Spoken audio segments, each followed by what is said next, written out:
আচ্ছা ঠিক আছে, আপনি আসতে পারেন। Thank you very much. Okay,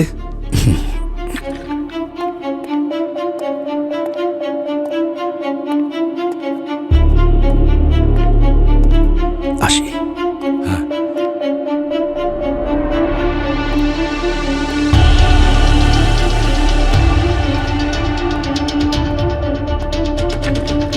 sir, এখনো পর্যন্ত কোনো বোর্ড মেম্বারের ব্লাডে বিষের কোনো চিহ্ন পাওয়া যায়নি। কিছু বুঝতে পারছি না যে সার্থক চিঠিতে এরকম লিখেছিল কেন, যে আমি তো মরেই গেছি, বাকিটাও 72 ঘন্টার মধ্যে মরে যাবে, যারা আমার সাথে বিশ্বাসঘাতকতা করেছে।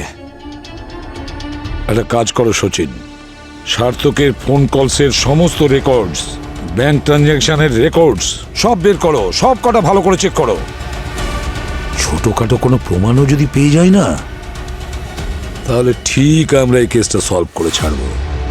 এর মৃত্যু হয়েছে প্রায় 6 ঘন্টা আগে। তার মানে খুনি অলরেডি মারা গেছে, আর যে খুন হতে চলেছে তাকে আমাদের খুঁজে বের করতে হবে। আমি একজনের সাহায্য চেয়েছি। কি তিনি? একজন এক্সপার্ট। এখানে জেলে তো একজনই এক্সপার্ট আছে যে গত 3 মাস ধরে জেল খাটছে। আপনি বলেছিলেন একটু অন্য টাইপের লোক নাকি। এর কাছে সাহায্য চাওয়া খুব বড় ভুল হবে স্যার। এই দিনের অপেক্ষাতেই ছিলাম প্রদ্যুমন। একদিন তুমি নিজে আমার কাছে আসবে সাহায্যের জন্য।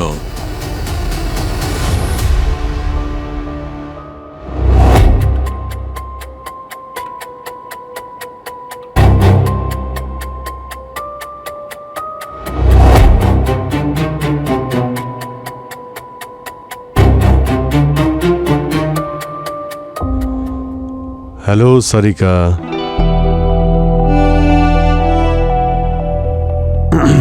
তুমি কোথায় হারিয়ে যাচ্ছ? তুমি চোখের মধ্যে কি খুঁজছো? চোখ থেকে একটা ফ্লুইড এক্সট্রাক্ট করছি, ভিট্রিয়াস হিউমার। তুমি কি এতে চোখের দুষ্টুমি দেখতে পাচ্ছ? চোখে নিস্তব্ধতা। ও, আর কি বলছে এই নিস্তব্ধতা? কোনো স্ট্রেস মার্কস নেই। Lactic acid, muscle enzymes, adrenaline, আর এই সমস্ত জিনিস একটা ব্যাপার ইন্ডিকেট করছে, মরার সময়ও এই মানুষটা শান্ত ছিল। দেয়ার ওয়াজ নো ফাউল প্লে। তার মানে হলো এর মৃত্যুর কারণ একমাত্র সুইসাইড, মার্ডার নয়। ওয়াও, সুইসাইড নাকি মার্ডার এটাও খুঁজে বের করেছো? অনেক কিছুই বলে চোখের ভাষা।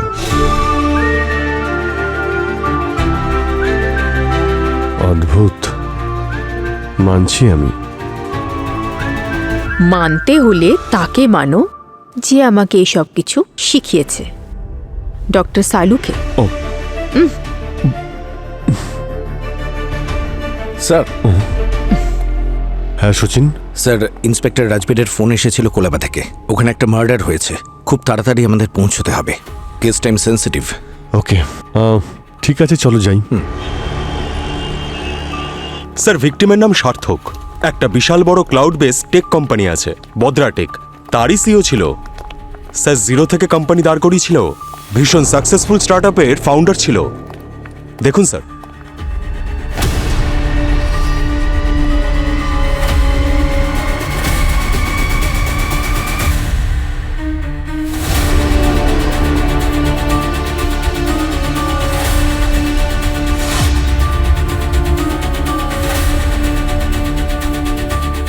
ভূমি, বডি ক্যাম্পের ব্যাপারে তোমার আইডিয়া অনেক বেশি। Very good. Thank you sir.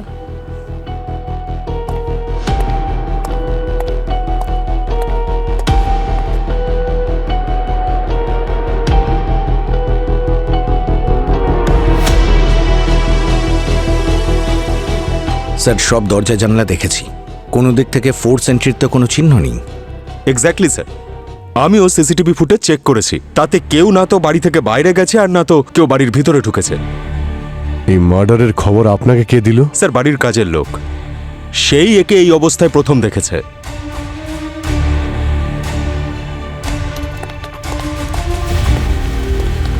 তো আপনি দেখেছিলেন? আপনার কাছে কি এই বাড়ির ডুপ্লিকেট চাবি থাকে? আপনি যখন ভিতরে এলেন তখন আপনার এই সাহেব এখানেই ছিলেন, এইভাবে পড়েছিলেন? হ্যাঁ স্যার।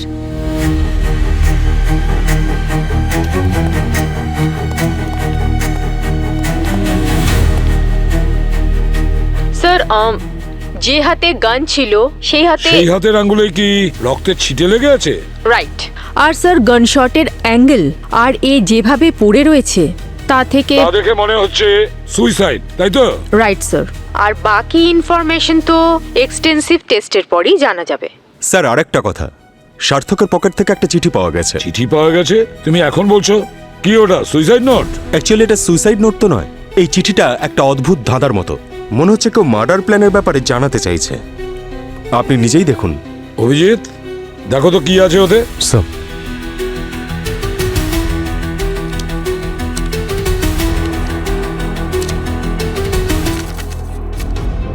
এটা তো সুইসাইড নোট মনে হচ্ছে না স্যার। এটা দেখে তো মার্ডারের প্ল্যানিং মনে হচ্ছে। এই প্ল্যান করা হয়েছিল আজ থেকে 6 মাস আগে।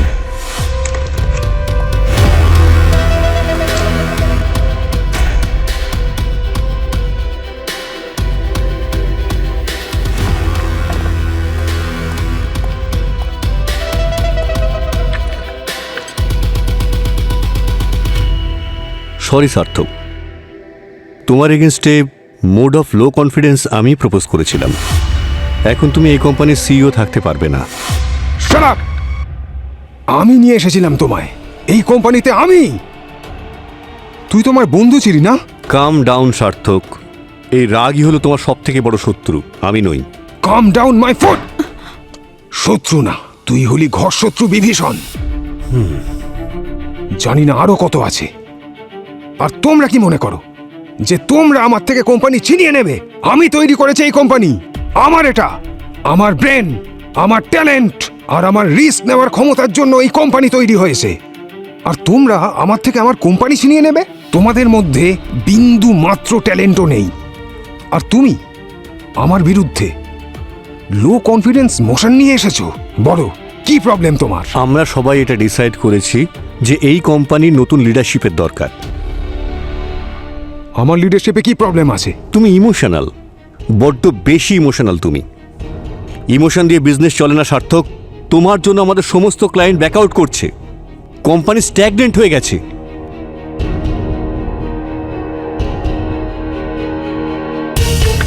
আর এই সমস্ত কিছু তোমার লিডারশিপের জন্য।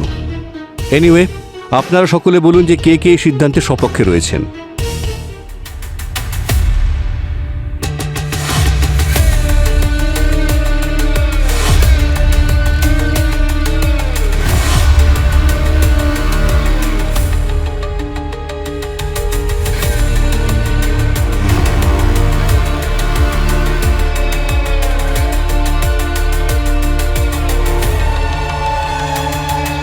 আমাকে ঠকানো হয়েছিল। কেউ আমার কাছ থেকে আমার স্বপ্ন কেড়ে নিয়েছিল। যাকে আমি সবচেয়ে বেশি ভরসা করেছিলাম সেই বোর্ড মিটিংয়ে আমার সঙ্গে বিশ্বাসঘাতকতা করে। সেই হলো ঘর শত্রু বিভীষণ। তাই একে শাস্তি দেওয়া আমার দায়িত্ব ছিল। আমার তো এই পৃথিবী ছেড়ে এমনিতেই চলে যাওয়ার কথা, কিন্তু যেতে যেতে শেষ উপহার দেব মৃত্যুর উপহার। সম্ভবত এই চিঠিটা সবার আগে পুলিশের হাতে যাবে। ভয় পাবেন না, ডেড বডিটাকে খোঁজার চেষ্টা করবেন না। ও এখনো বেঁচে আছে, মারা যায়নি। কিন্তু আমি ওকে আগেই মেরে দিয়েছি। ওর কাছে শুধুমাত্র 72 ঘন্টার জীবনই বাকি রয়েছে। মাই গড! আর ও এইভাবেই মরবে যেমনভাবে আমি ওই দিন মারা গেছিলাম। হয়তো ওকে আপনারা খুঁজে পাবেন, কিন্তু বাঁচাতে পারবেন না। আপনারা এটা কোনোদিনও জানতে পারবেন না যে আমি ওর সঙ্গে কি করেছি। কিন্তু ততদিন যারা যারা ওই মিটিংয়ে ছিল সবাই ভয়ে ভয়ে থাকবে। আর যখন মৃত্যু আসবে, হঠাৎ করেই আসবে। 72 ঘন্টা শেষ মানে জীবনও শেষ। ও মারা যাবে ঠিক আমারই মতো, অসহায়ভাবে। ও দেখবে যে মৃত্যু আস্তে আস্তে ওর কাছে আসবে, কিন্তু কিছু করতে পারবে না। তার মানে খুনি অলরেডি মারা গেছে, আর যে খুন হতে চলেছে তাকে আমাদের খুঁজে বের করতে হবে। 72 ঘন্টা বাকি আছে এখন। সার্থক কাকে মারতে পারে? আর কিভাবে? স্যার হয়তো পয়জন। স্যার এটাও তো হতে পারে সার্থক কোনো কন্ট্রাক্ট কিলারকে হায়ার করেছিল ওকে মারার জন্য। না না না না সচিন, আমার মনে হয় না এটা কন্ট্রাক্ট কিলিং। ও চিঠিতে এই কথা লেখেনি যে কেউ ওকে মারবে। যেটা লিখেছে আমি ওকে মারবো, কিন্তু এ মারা যাবে 72 ঘন্টার মধ্যে। 72 ঘন্টা, বুঝতে পারছো?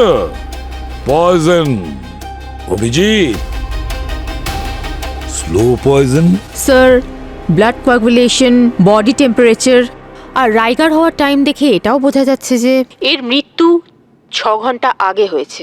আর সেই হিসেবে এখন আমাদের কাছে মাত্র 66 আওয়ার্স আছে এই বিপদ থেকে রক্ষা করার জন্য।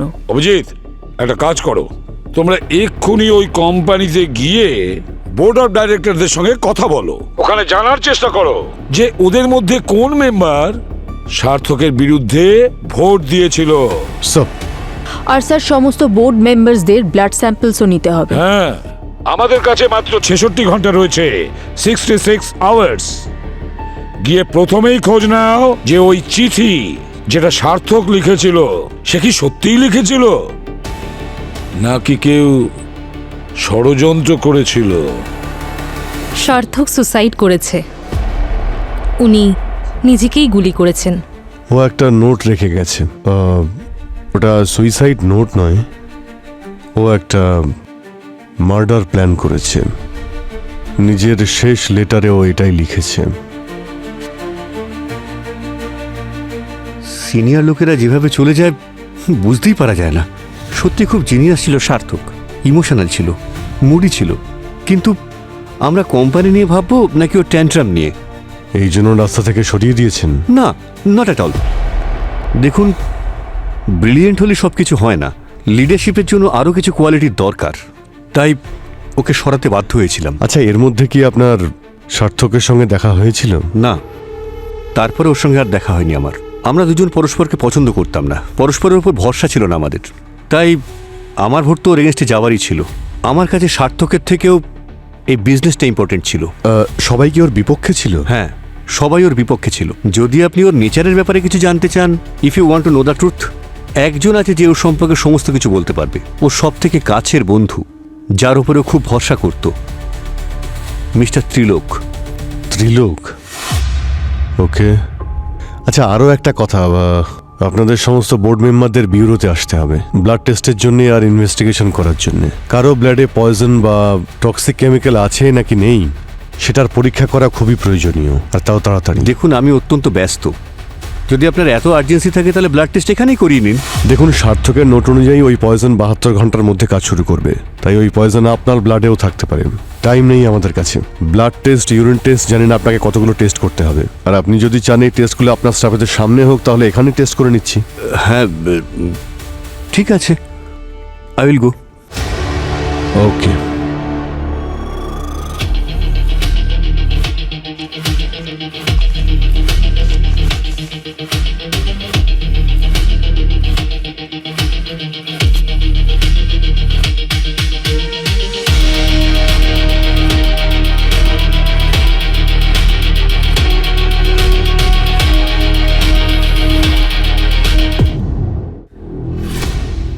সার্থক আপনার বেস্ট ফ্রেন্ড ছিল তো, তাও ওর বিরুদ্ধে আপনি ভোট দিয়েছিলেন।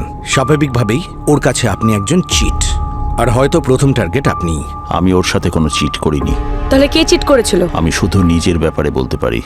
ফ্যাক্ট তো এটাই যে সময় সময় আমি ওকে ওয়ার্নিংও দিয়েছি, অনেক বুঝিয়েছি ওকে যে বিজনেসে পলিটিক্স হয়েই থাকে, শেয়ার হোল্ডারদের প্রেশার থাকে, সবার নিজের স্বার্থ থাকে। অনেক বুঝিয়েছি ওকে যে নিজেকে একটু পরিবর্তন করো, বোর্ড গেমটাকে একটা নর্মাল গেমের মতো দেখো।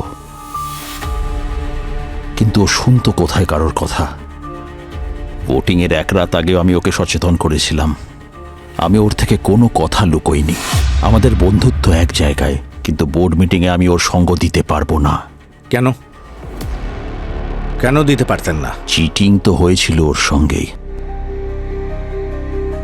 ওর পিঠে ছুরি বসিয়ে দেওয়া হয়েছিল।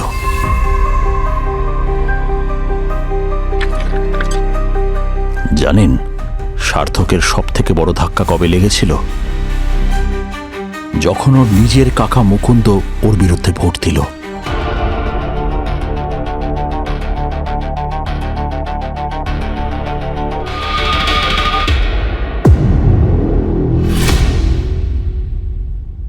ইয়েস, আমি সার্থকের বিরুদ্ধে ভোট দিয়েছিলাম।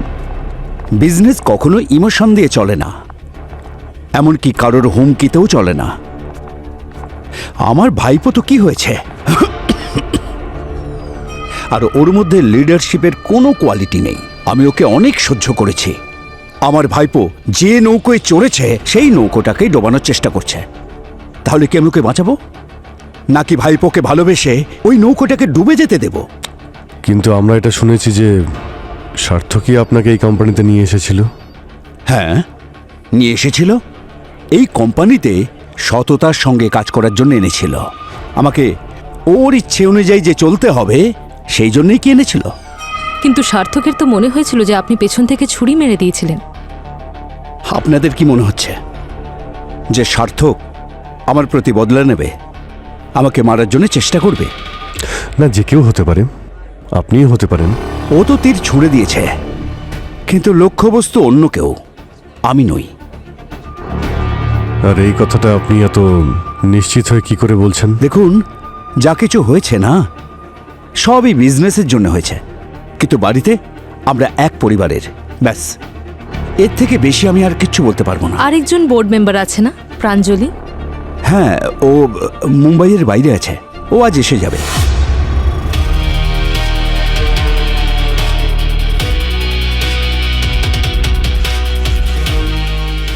আপনি এবার যেতে পারেন। গার্গী, আমার সন্দেহটা একদম ঠিক, এটা সুইসাইডই। তার মানে ওই নোটে লেখা থ্রেটস সত্যি হতে পারে। আর এখন আমাদের হাতে মাত্র 60 ঘন্টা রয়েছে। এখনও পাওয়া সমস্ত ব্লাড স্যাম্পলসের রিপোর্ট নেগেটিভ। আমি সেই সব স্লো অ্যাক্টিং পয়জন আর টক্সিনের টেস্ট করে ফেলেছি, যেগুলোর প্রভাব পড়তে 72 ঘন্টা সময় লাগে। কিন্তু রমেন আর ত্রিলোকের ব্লাড স্যাম্পেলে এরকম পয়জনের কোনো ট্রেস পাওয়া যায়নি। আমার ব্লাড থেকেও কিচ্ছু পাওয়া যাবে না।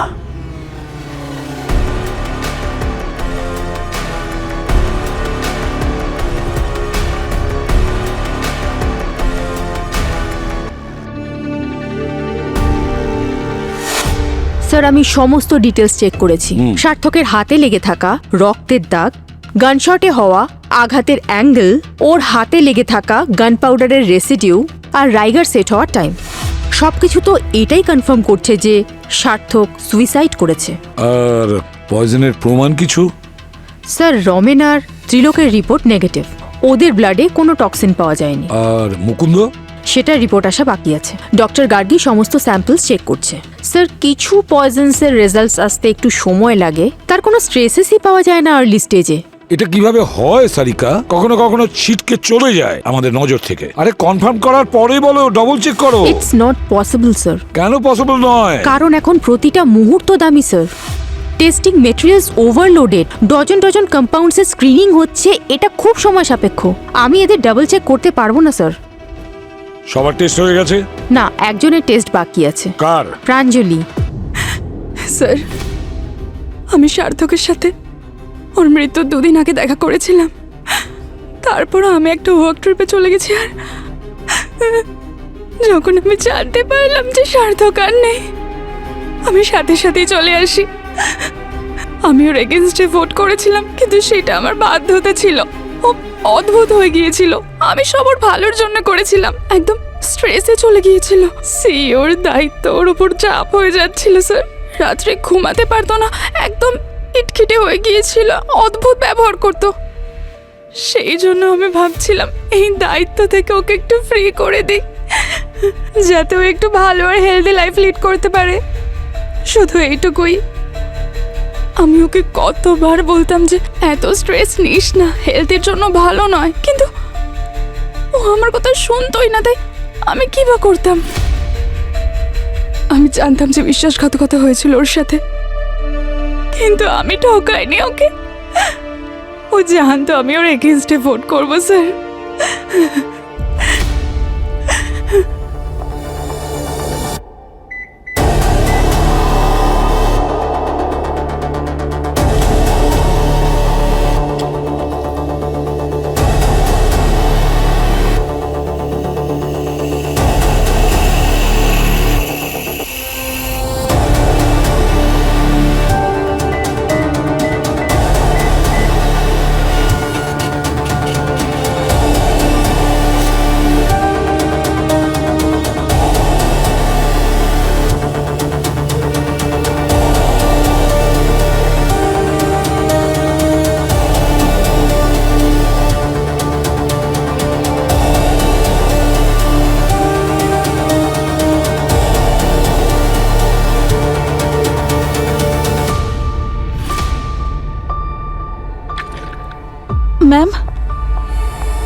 Sarika ma'am, ma'am please come. এই দেখুন,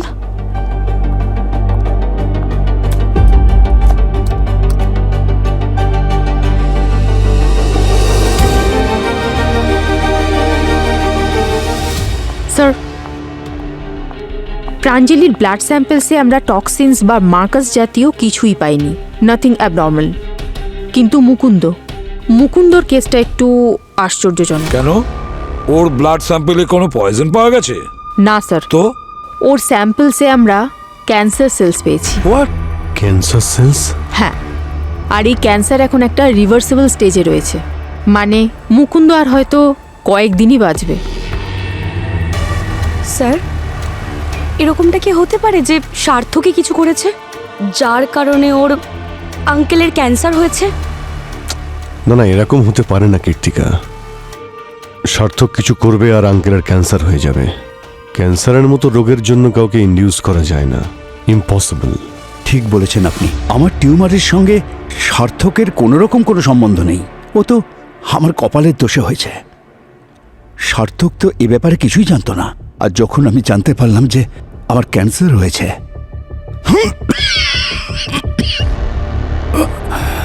আর আর লাস্ট স্টেজের ক্যান্সার, এর কোনো রকম চিকিৎসা নেই। বোর্ড মিটিংয়ের কিছুদিন আগেই আমার কাছে রিপোর্ট এসে গিয়েছিল। আমার কাছে সব কিছু পরিষ্কার হয়ে গিয়েছিল যে অ্যাকচুয়ালি আমার কি হয়েছে আর আর আমার কি হতে পারে।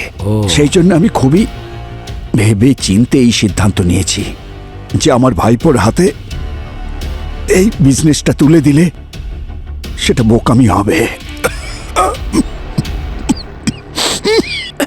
বোর্ড মিটিংয়ের পরে দুজনে দেখা করেছিলাম। আমি দুটো বিষয় পরিষ্কার করে দিয়েছি, এক আমার ক্যান্সার, আর দ্বিতীয়টা আমার সিদ্ধান্ত।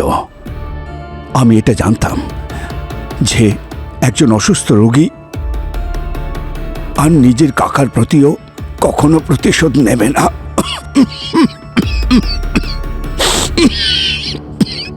মুকুন্দবাবু, জল খাবেন? না না, থ্যাংক ইউ ভেরি মাচ। আচ্ছা, ঠিক আছে, আপনি আসতে পারেন। Thank you very much. Okay,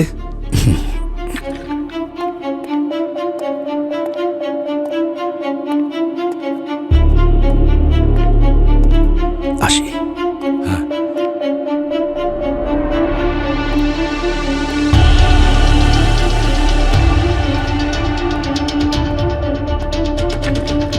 sir, এখনো পর্যন্ত কোনো বোর্ড মেম্বারের ব্লাডে বিষের কোনো চিহ্ন পাওয়া যায়নি। কিছু বুঝতে পারছি না যে সার্থক চিঠিতে এরকম লিখেছিল কেন, যে আমি তো মরেই গেছি, বাকিটাও 72 ঘন্টার মধ্যে মরে যাবে, যারা আমার সাথে বিশ্বাসঘাতকতা করেছে। একটা কাজ করো সচিন, সার্থকের ফোন কলসের সমস্ত রেকর্ডস, ব্যাংক ট্রানজ্যাকশনের রেকর্ডস সব বের করো, সব কটা ভালো করে চেক করো। ছোটখাটো কোনো প্রমাণও যদি পেয়ে যায় না, তাহলে ঠিক আমরা এই কেসটা সলভ করে ছাড়বো। স্যার, সার্থকের না বাবা ছিল না মা। আচ্ছা, পাশাপাশি বিয়েও করেনিও। ওর কাকা মুকুন্দ ওকে বড় করেছে। ও আচ্ছা, ফোন কলের রেকর্ড চেক করেছো? হ্যাঁ স্যার। কি দেখলে? বেশিরভাগ ফোন কল বাড়ির চাকর মুন্নুকে করত। কিন্তু ওর বাড়িতে আমরা যখন ইনভেস্টিগেশন করতে গেলাম, ওখানে তো মহিলা কাজের লোক ছিল, মনু নামের তো কেউ ছিল না ওখানে। স্যার, এই মুন্নু 3 মাস আগে চাকরি ছেড়ে চলে গেছিল। আচ্ছা, মুন্নু 3 মাস আগে চাকরি ছেড়ে চলে গেছে। আচ্ছা, এই সার্থকের ব্যাংক অ্যাকাউন্ট চেক করা হয়েছে? কোনো বড় ট্রানজ্যাকশন হয়েছে ওর অ্যাকাউন্টে? মানে আমি বলতে চাইছি, কোনো বড় অ্যামাউন্ট ক্যাশ বের করেছে বা কাউকে পাঠিয়েছে, হতে পারে কাউকে কন্ট্রাক্ট দিয়েছে খুন করার জন্য? না স্যার, সব কিছু দেখেছি। এরকম কোনো ট্রানজাকশন, মানে খুব বড় ট্রানজাকশন নেই যাতে করে আমরা ওকে সন্দেহ করতে পারি। আচ্ছা, ডক্টর সারিকা গার্গী যে পয়জনের টেস্ট করা হয়েছিল সেটার ব্যাপারে? স্যার, আমরা ওই 4 জন বোর্ড মেম্বারের ওপর সমস্ত টেস্টই করে নিয়েছি। ওকে স্যার, কোনো রকম পয়জনাস বা পয়জনাস সাবস্টেন্স বা কোনো নোন কম্পাউন্ড বা কোনো সিনথেটিক ব্লেন্ডের কোনো ট্রেসই কোনো স্যাম্পেলে পাওয়া যায়নি আচ্ছা স্যার, যাতে এটা বোঝা যেতে পারে যে ওদের বিষ দেওয়া হয়েছে। স্যার, হতে পারে যে সার্থক এইসব কিছু আমাদের সবাইকে বিভ্রান্ত করার জন্য করছে। ও আসলে 4 জন বোর্ড মেম্বার্সকে হ্যারাস করার জন্য করছে, আর সেই জন্য তো ওর পকেট থেকে ওই নোটসটা পেয়েছি। না না না না কীর্তিকা, আসলে আমার এটা মনে হয় না এভাবে যে মারা যেতে চলেছে সেটা কেউ আবার লিখে যায় নাকি, যে আমার মৃত্যুর 3 দিন পরে 3 জন লোক মারা যাবে।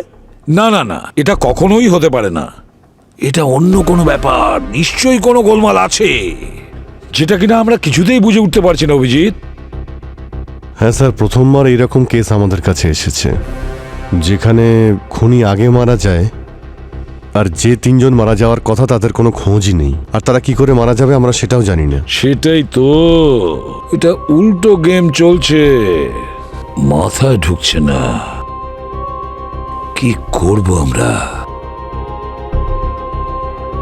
অভিজিৎ, আছে একজন লোক আছে যে এই কেসে আমাদের হেল্প করতে পারে, একটু অন্য টাইপের লোক। কে স্যার? স্যার আমরা কোথায় যাচ্ছি?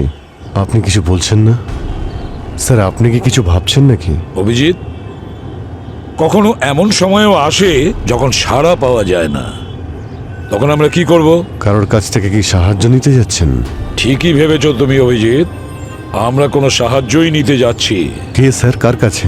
আছে একজন যিনি কিনা এক্সপার্ট, তার সাহায্য নিতে যাচ্ছি।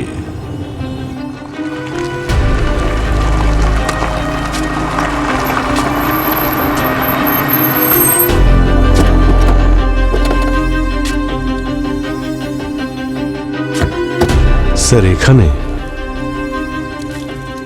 এখানে তো জেলে একজন এক্সপার্ট আছে যিনি গত 3 মাস ধরে শাস্তি ভোগ করছেন। আপনি বলেছিলেন একটু অন্য টাইপের লোক, এনার কাছ থেকে সাহায্য চাওয়া খুব বড় ভুল হবে স্যার।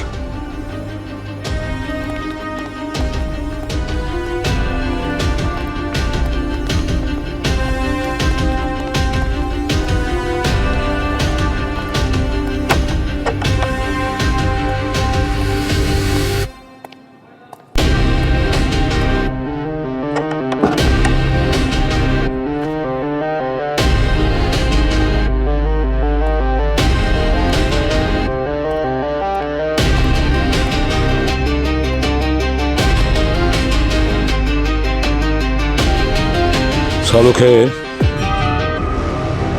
বন্ধুত্ব, সম্পর্ক, সম্বন্ধ ওসব আমি মানি না, আমি শুধু কর্তব্য মানি। আর সেই কর্তব্যই আমাকে এখানে নিয়ে এসেছে একজন অপরাধীর কাছে সাহায্য চাওয়ার জন্যে। আমি কিন্তু ভুলিনি তোমার কারণে কতজনের প্রাণ গেছে, কিন্তু আজ আমি এখানে এসেছি একজনের প্রাণ বাঁচানোর জন্যে। আমি দেওয়ালের সাথে কথা বলছি না শালুখে, আমার প্রতিটি মুহূর্ত মূল্যবান। আচ্ছা, তোমার কাছে তোমার প্রত্যেকটা মুহূর্ত মূল্যবান, আর আমার সময়ের মূল্য জিজ্ঞেস করবে না? কিভাবে প্রত্যেকটা মুহূর্ত আমি কাটিয়েছি এই 4 দেওয়ালের মধ্যে। অপরাধ করলে সাজা পেতে হয় শালুখে। কোন অপরাধের সাজা প্রদ্যুমান? সিআইটি কে সাহায্য করার অপরাধের সাজা? আমার হাতে সময় নেই তর্ক করার। তবে করো না কোনো তর্ক। এসো হিসেব করি। করবে হিসেব এক্ষুনি? বলো, কবে কবে শালুখে তোমাদের সাহায্য করেছে? কখনো বন্ধুত্বের খাতিরে, কখনো দায়িত্বের খাতিরে, আর বিনিময়ে কি পেয়েছি? হ্যাঁ, জেল, সাজা, বদনাম। আর তারপরেও তুমি ভাবছো প্রদ্যুমন যে আমি তোমাদের সাহায্য করব? কি সম্পর্ক তোমার সঙ্গে আমার? সম্পর্কটা কি? আমি একজন অপরাধী, বন্দী, আর তুমি হলে সম্মানীয় সিআইডি অফিসার। হ্যাঁ, বন্ধুত্ব আর বিশ্বাসের হিসেব পরে করব শালুখে। এখন কেন নয়? কারণ কারোর জীবন মৃত্যুর প্রশ্ন এটা। তার জন্য আছে তো তোমার কাছে তোমার যোগ্য অনুগত সিআইডি অফিসার। হ্যাঁ, আমার সব অফিসাররাই যোগ্য। তুমিও তো একজন যোগ্য অফিসার ছিলে। যোগ্য, পৃথিবীর বিখ্যাত একজন ফরেনসিক সার্জন। এই জন্যই তোমার কাছে এসেছিলাম সাহায্য চাইতে। শেষ হয়ে গেছে ওই এক্সপার্ট ডক্টর শালুখে, শেষ হয়ে গেছে সেই সময় যখন আমাকে তোমার খুনের অপরাধে এইখানে বন্দী করেছে, এই কারাগারের পেছনে। আর দেখতে পাচ্ছ Pradyuman, I am on holiday. দেখতে পাচ্ছ এই 4 দেওয়ালের পেন্টিংটা? দেখেছো কি অপূর্ব সুন্দর পেইন্টিং, এই দুখানা এসি, এই ডাবল বেড, এই চেয়ার, এই table. I am enjoying. Pradyuman, এর থেকে ভালো জায়গা হতেই পারে না। এক কাজ করো, তুমি এখানে চলে এসো। আর যদি আমি অপরাধী হই প্রদ্যুমন, তবে তুমিও সমান অপরাধী। আর এই তোমার সিআইডি অফিসার, এও ঠিক ততখানি অপরাধী। আর তাছাড়া আমাকে ছাড়া তো তোমার কোনো কাজ চলে না। তাহলে এক কাজ করো, পুরো সিআইডি টিমটা নিয়ে তোমরা এখানে চলে এসো, হেডলাইন হয়ে যাবে। বাহ, পুরো সিআইডি টিম জেলের মধ্যে। পড়ে দেখো। না, পড়বো না।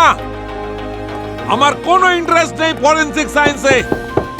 আর তোমার এত খারাপ অবস্থা প্রদ্যুমন যে তুমি একজন অপরাধীর কাছে সাহায্য চাইতে এসেছো।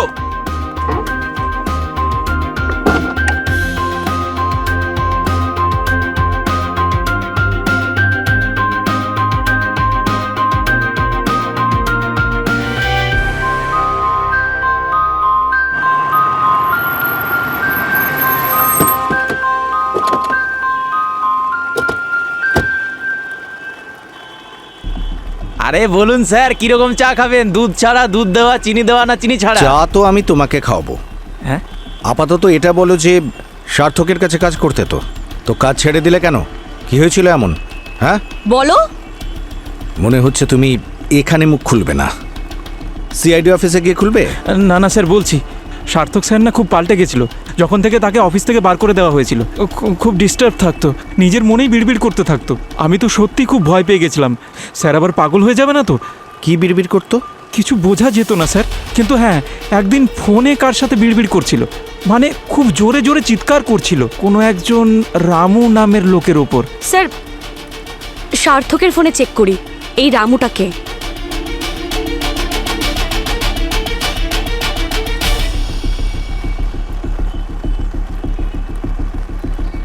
হ্যালো,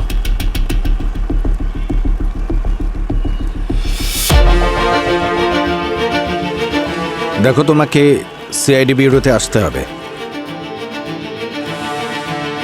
গত 3 মাসের মধ্যে একবার মাত্র দেখা করতে এসেছো, তাও আজকে যখন দরকার পড়েছে।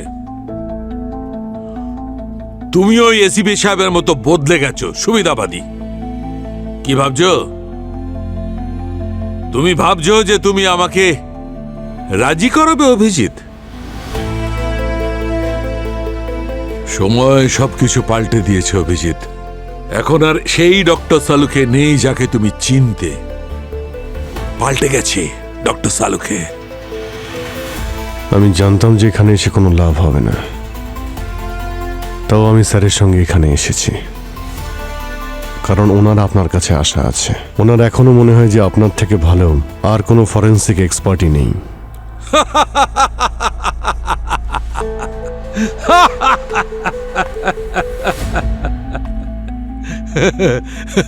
এসিপি সাহেব মনে করে যে আমি ছাড়া আর কোনো ফরেন্সিক এক্সপার্ট নেই। কেন? দরকার পড়তে আমি আবার জিনিয়াস হয়ে গেলাম? কিভাবে? আমি তো ডেড বডি কাটাছেঁড়া করা একজন সাধারণ ডাক্তার মাত্র, ব্যাস। আমি কেন সাহায্য করব অভিজিৎ? কেন? রমেন বাবু, এটা আপনারই নাম্বার তো? হ্যাঁ। আর আপনার নাম্বার সার্থক রামুর নামে সেভ করেছে? হ্যাঁ, ওই একমাত্র ছিল যে আমাকে এই নামে ডাকতো, রামু। কিন্তু ততদিন পর্যন্তই যতদিন সম্পর্ক ভালো ছিল। আচ্ছা আচ্ছা আচ্ছা, খুব ভালো সম্পর্ক ছিল। খারাপ সম্পর্ক হলো কিভাবে? অহংকার হয়ে গিয়েছিল ওর, আর আমাদের মধ্যে দূরত্ব বাড়ছিল, তাই আমি ওর থেকে খানিকটা সরে আসলাম। আপনার ফোন রেকর্ড বলছে 3 মাস আগে আপনাদের মধ্যে কথা হয়েছিল, আর এই কথা আমাকে বাড়ির চাকর মুন্নু বলেছে। হ্যাঁ, একবার ফোন এসেছিল ওর কিছুক্ষণের জন্য। আচ্ছা, তাহলে এই কথা আমাদেরকে কেন লুকিয়েছিলেন? লুকাইনি স্যার, মনে পড়ছিল না। মনে পড়ছিল না? আর আপনাদের মধ্যে কি কথা হয়েছিল? ও চিৎকার করছিল আমার উপর, বলছিল যে এই কোম্পানির সিইও একমাত্র ওই, সব জায়গায় ওরই নাম থাকা উচিত। কিন্তু এটাও কিছুতেই মানতে রাজি হচ্ছিল না যে আমাদের কোম্পানির সিইও পদ থেকে ওকে সরিয়ে দেওয়া হয়েছে। আমি ওর বকবক শুনছিলাম। কি করব? তারপর আমি ওর ফোন কেটে দিলাম। ওর সঙ্গে কথা বলে আমার কি লাভ? তাহলে এ কথা লুকিয়ে গিয়ে আপনার কি লাভ হলো? লোকানোর মতন কোনো ব্যাপারই না এটা। একটা মাত্র ফোন কল, খুবই সামান্য ব্যাপার। ভুলে গেছি আমি বলতে এটা। হ্যাঁ হ্যাঁ। আচ্ছা রমেন বাবু, আপনার এটা হয়নি তো যে আপনার জেনে শুনে ভুলে যাওয়ার অভ্যেস আছে? ঠিক আছে, পার্সোনালি না হলেও প্রফেশনালি তো সাহায্য করতে পারেন আপনি। হ্যাঁ, আপনি আমার ওপর রেগে আছেন, এসএপি স্যারের ওপর রেগে আছেন, পুরো সিআইডি টিমের ওপর রেগে আছেন, কিন্তু নিজের প্রফেশনের ওপরে তো রাখতে পারেন না। কি যেন শপথ নেন আপনারা, যে কোনোভাবেই হোক পেশেন্ট যেন মারা না যায়। আর আজকে একজন মানুষের জীবন বিপদে, সেই জন্য এসএপি স্যার আপনার কাছে এসেছিলেন। এটা জানার পরেও যে আপনি একজন অপরাধী, সবকিছু জেনে উনি আপনার কাছে সাহায্য নিতে এসেছেন। আর আমাকে বলেছেন, যাই হয়ে যাক অভিজিৎ, ডক্টর সালুখেকে তুমি নিয়ে এসো। আর আমি আপনাকে না নিয়ে এখান থেকে যাবই না।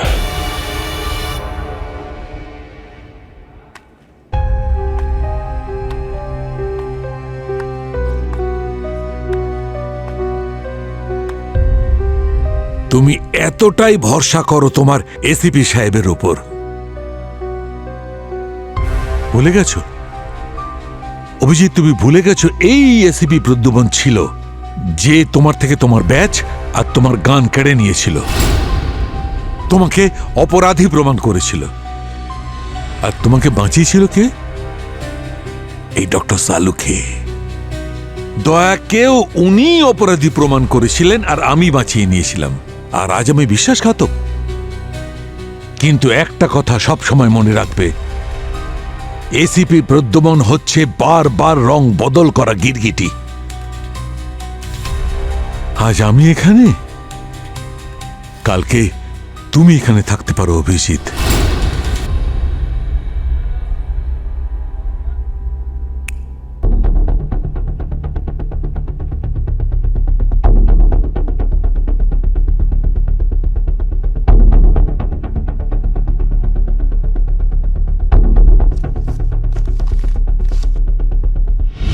চিটিং করা হয়েছিল সার্থকের সাথে,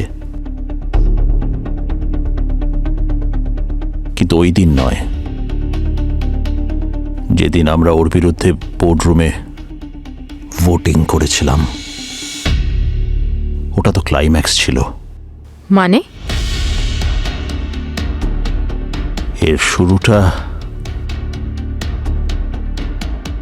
ওর বিরুদ্ধে ভোটিং এর অন্তত পক্ষে 3 মাস আগে হয়েছিল। কি হয়েছিল 3 মাস আগে? কোম্পানিতে আপনার শেয়ারের কত স্টক আছে তার উপরেই নির্ভর করে যে কোম্পানিতে আপনার পজিশন কেমন। কোম্পানিতে সার্থকের নামে 30% কোট শেয়ার ছিল, যেটা কিনা কমতে কমতে 0.3% হয়ে গেছিল।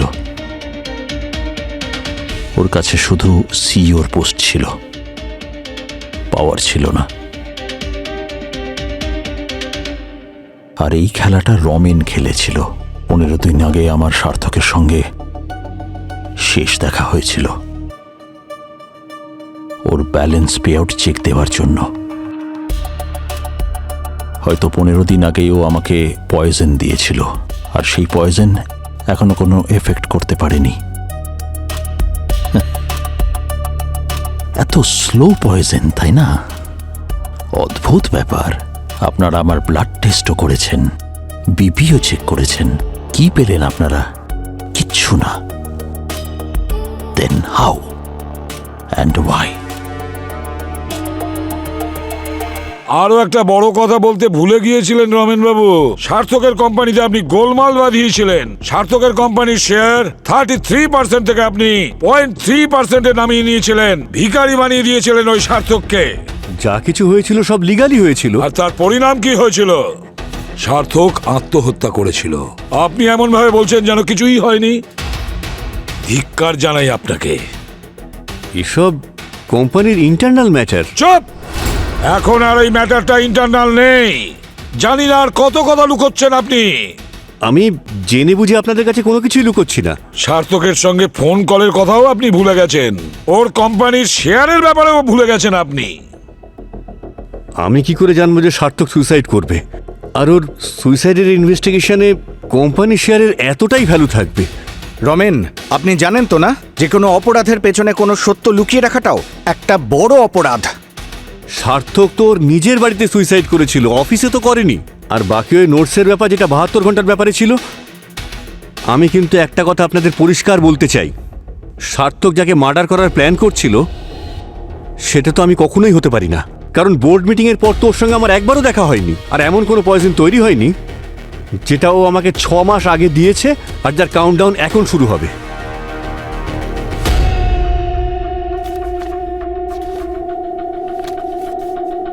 তাহলে ত্রিলোক সার্থকের সাথে 15 দিন আগে দেখা করেছিল, আর ওই প্রাঞ্জলি ওর মৃত্যুর একদিন আগে। এরা দুজনেই সার্থকের ভিকটিম হতে পারে, কিন্তু এরকম কোনো ক্লু হাতেই আসেনি যেটার বেসিসে আমরা এটা ভাবতে পারি। যে বিষের ব্যবহার করা হয়েছে সেটা খুব সহজলভ্য বিষ নয়। তাহলে এখনো পর্যন্ত করা আমাদের সমস্ত টেস্টের মধ্যে কোনো না কোনো ট্রেসেস তো অবশ্যই পেতাম। 1 মিনিট ডক্টর সারিকা, আগামী 48 ঘন্টার মধ্যে যদি বিষের কোনো ট্রেস পাওয়া যায় তাহলে তার জীবন বাঁচানো যাবে, কিছু করা সম্ভব হবে? না সচিন, এটা অসম্ভব। যতক্ষণ জানতে না পারছি যে বিষটা কি, ওটা ট্রিটমেন্ট কি করে প্ল্যান করব আমরা। সার্থকের কথা সত্যি, ও আগেই কাউকে মেরে ফেলেছে, মৃত্যু হওয়া বাকি, আর সে কে সেটা কেউই জানে না। তাহলে এখন কি আমরা হাত গুটিয়ে বসে থাকবো? হ্যাঁ না, আমরা হাত গুটিয়ে বসে থাকবো না। আমি একজনের কাছে সাহায্য চেয়েছি।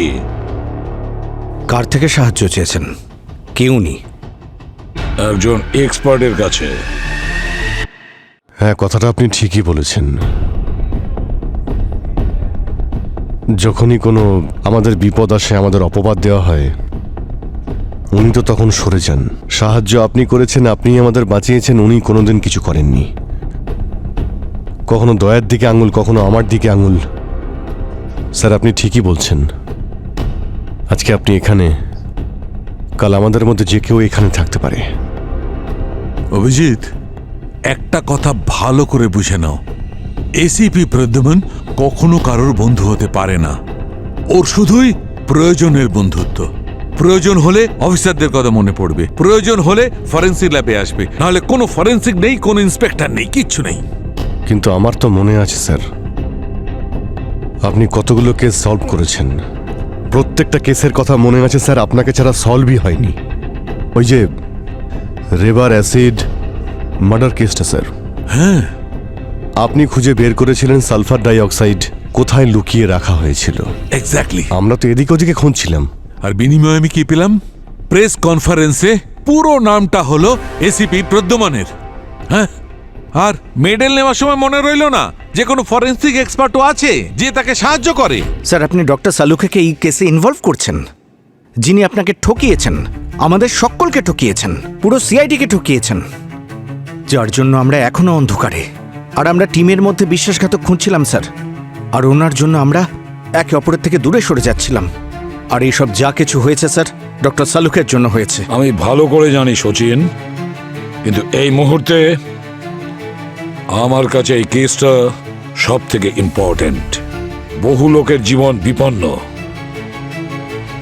সালুকের প্রথমে যা কিছু করেছে সেটা ওর নিজের ব্যাপার, আর সালুকে এই মুহূর্তে যা করতে পারে সেটা বেশি গুরুত্বপূর্ণ। কোনো লাভ নেই স্যার। যে সালুকের সঙ্গে আপনি দেখা করে এসেছেন তিনি এই কেসটা সলভ করতে পারবেন না। কিন্তু আমার আপনার প্রত্যেকটা কেস মনে আছে স্যার, এক একটা কেসের কথা মনে আছে, আপনাকে ছাড়া সলভই হয়নি স্যার। ওই থানের কেসটা, টানেল আর্সেনিক কেস, হ্যাঁ, ইয়েস। আর 3টে ডায়মন্ডের গ্লাস ভাস আপনি না আসলে সিআইডি তো জানতেই পারতো না যে আসল খুনি কে। আর একবার তো ওই ডিএনএ দিয়েই আপনি ছবি তৈরি করেছিলেন। আরে ওই ট্যাকটিক্সটা শুধু আমিই জানি, আর কেউ জানে না। Correct sir. আর ওই ক্যান্সার ড্রাগ, আরে স্যার ওই ক্যান্সার ড্রাগটা না, ওই যে যেটা কি যেন নামটা ছিল ড্রাগসের, ওই আরে বাদ দাও, তোমার কি করে মনে থাকবে? ওই ওই ড্রাগটার নামটা কি যেন? বাদ দাও, অন্য কোনো কেসে কথা বলো, বাদ দাও। লোনাভালা। প্রভা অয়েলের কেসটা স্যার, হ্যাঁ হ্যাঁ, ওখানে তো ফেসে গেছিলাম আমরা। আমি বাঁচিয়েছিলাম তোমাদের, আর খুব পরিশ্রম করতে হয়েছে ওই কেসটার জন্য আমাকে। একলা ছিলাম, কেউ সাহায্য করার ছিল না। সারিকা অসুস্থ ছিল, ছুটিতে ছিল। হ্যাঁ হ্যাঁ, সারিকা ও তখন অসুস্থ ছিল। হ্যাঁ কারেক্ট কারেক্ট। আমি খুঁজে বার করলাম খুনি কে, তবেই তো ধরা পড়লো। ডক্টর সালুকে ইজ গ্রেট ইয়ার। আমি এটা সব সময় মানি স্যার, সব সময় মানি। Doctor Salunkhe is great. Doctor সালুখের থেকে জিনিয়াস কেউ হতেই পারে না স্যার।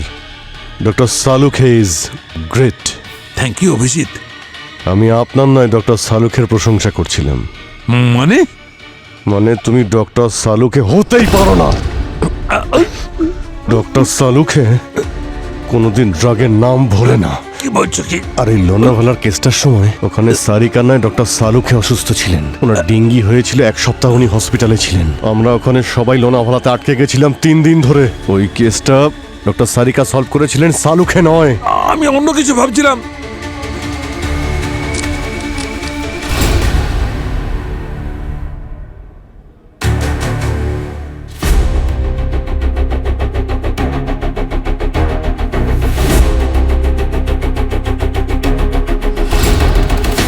অভিজিৎ,